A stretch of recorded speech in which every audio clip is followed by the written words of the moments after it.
ito na ngayon ang ulam natin. Yung katawan, tigi-tigisa kayo. Ha, 8 yan. Tapos yung ulo, sa amin na ng tatay nyo. Anak, sigurado ka ba dyan sa plano mo? Yung pakanta-kanta mo. Alam mo, Tay, ang pagkanta ko, ang ahon sa atin sa kahirapan. Sana nga matilang ang Edgar.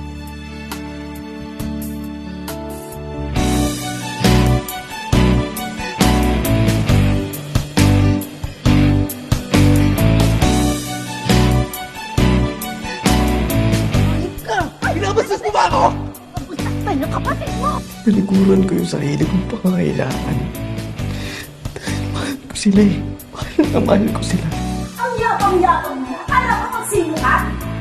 Hindi kasi sikat, gagapang ka sa lupa! Di ko kayang tanggapin na mawawala ka na sa akin. Napakasakit na marinig na ayaw mo na. Tama po si Madeline. Magkaibigan pa lang po kami.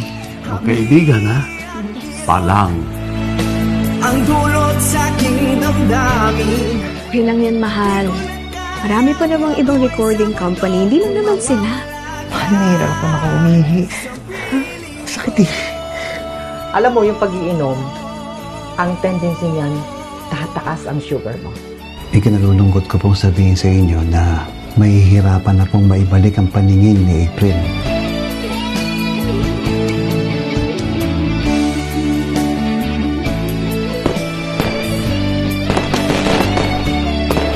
Maraming salamat sa lahat ng sumusuporta sa akin sa amang napalok ng mundo. Para sa inyo to, para sa atin to.